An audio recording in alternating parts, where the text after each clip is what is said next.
Welcome to The Explainer. Look, if you're studying anatomy or neurology right now, you absolutely know the dread that sets in when someone mentions the brachial plexus. It's just this terrifying, tangled web of nerves in the shoulder that feels completely impossible to memorize, right?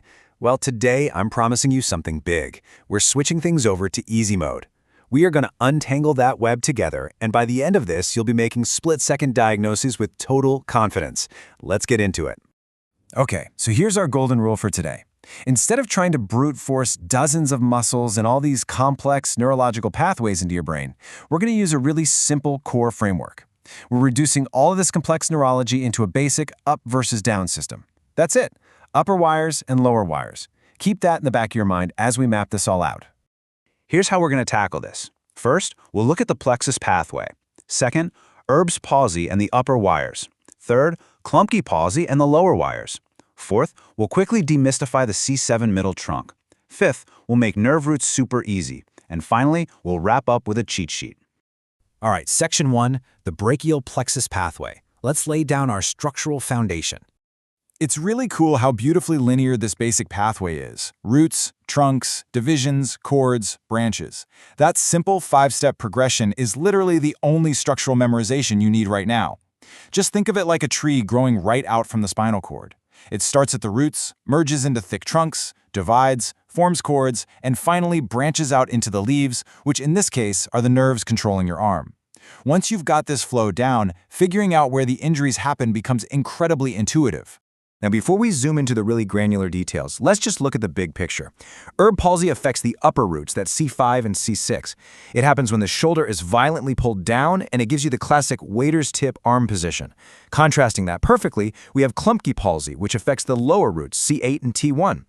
That happens when the arm is suddenly pulled upward, resulting in a claw hand. So up versus down, downward pull versus upward pull. It really is just that elegantly symmetrical. Moving right along to Section 2. Erb palsy, upper plexus. We're talking about those upper wires, C5 and C6.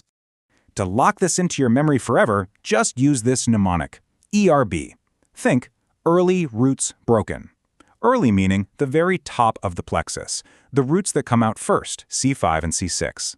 Just picture a newborn during a really difficult delivery, where the head is pushed one way and the shoulders pulled the exact opposite way. That sharp downward traction absolutely stretches out those early upper roots. And you know, the exact same thing can happen to an adult during severe shoulder trauma. Like, say you fall off a motorcycle and land hard on your shoulder. Boom! Those upper wires get completely overstretched. So the absolutely crucial point here is, what exactly do those upper wires do? Well, they do two main things, lift and flex. C5 and C6 power your deltoid and supraspinatus to lift your arm up and away from your body. They power your infraspinatus to rotate your arm outward, and they power your biceps and brachialis to flex your elbow. I want you to really visualize what happens when you suddenly lose the ability to lift and flex. What happens? The arm just goes completely limp, drops right to your side, and rolls inward. And that brings us to one of the most famous clinical signs in all of medicine, the waiter's tip. Because the patient literally cannot lift, flex, or externally rotate their arm, it's forced into the exact opposite position. It just hangs adducted, straight down by the side. It's internally rotated. The elbow is completely straight or extended, and the forearm is pronated, facing backward. Seriously, right now, wherever you are, I want you to physically mimic this. Let your arm hang dead at your side, roll your shoulder inward, straighten your elbow, and flip your palm backward, kind of like you're secretly holding an empty tray behind your back, waiting for a tip. If you do that physical motion right now, your body will never forget the C5, C6 Erb position. All right, Section 3, Klumpke palsy, lower plexus. We're shifting from the upper wires down to the lower wires, C8 and T1.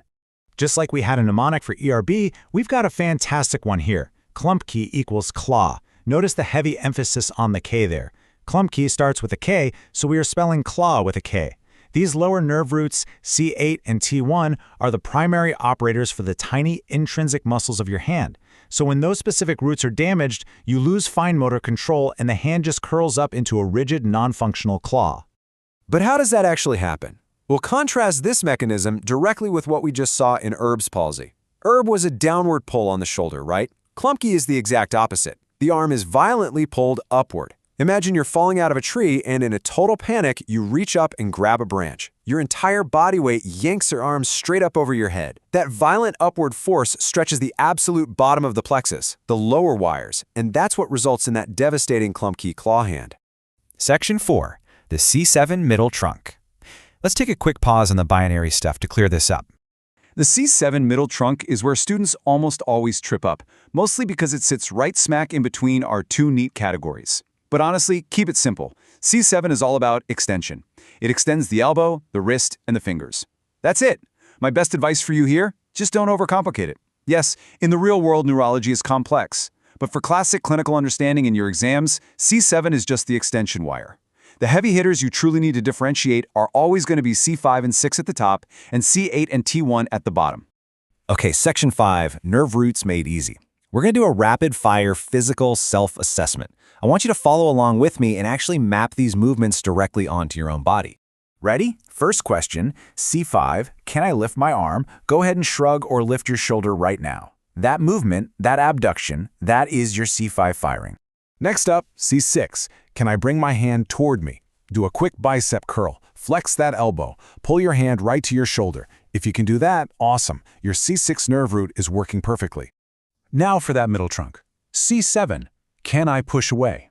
Extend your arms straight out in front of you as if you're aggressively pushing open a heavy door. That powerful extension? All C7. Moving down to the lower wires. C8. Can I make a fist? Grip your hand tightly right now. Squeeze those fingers together. That strong finger flexion tells you C8 is completely intact. And finally, at the very bottom of the plexus, T1, can I spread and control my fingers? Open your hand and stretch your fingers as wide apart as you possibly can. Those delicate, fine, intrinsic hand movements complete our physical journey down the plexus, all the way from the shoulder lift at C5 down to the finger spread at T1. Section 6, the final cheat sheet. Let's bring all these concepts together. All right, here is everything you need to know boiled down to its absolute purest form. It's the ultimate face-off. For the upper wires, we have ERB. ERB is upper. It's the C5, C6 roots. It happens when the shoulder is pulled down in traction, and it results in the waiter's tip, where you're holding that empty tray. Versus at the bottom, Klumpke. Klumpke is lower. It's the C8, T1 roots. It's caused by the arm being pulled violently upward, and it results in the claw hand. Remember this one sentence. ERB is up, Klumpke is down. If you've got that crystal clear in your mind, you have officially mastered brachial plexus injuries. So, I want to leave you with this scenario. Imagine you're working in a clinic, and you're evaluating a newborn just after a particularly difficult high-traction delivery. You walk in, and you see the baby lying there with one arm hanging completely limp against their side. The shoulder is rolled inward, and the forearm is flipped backward, pronated. Ask yourself right now, is the injury upper or is it lower? And based on that simple position, what is your 5-second diagnosis? Think about it. Thanks so much for joining me on this explainer, and I will catch you next time.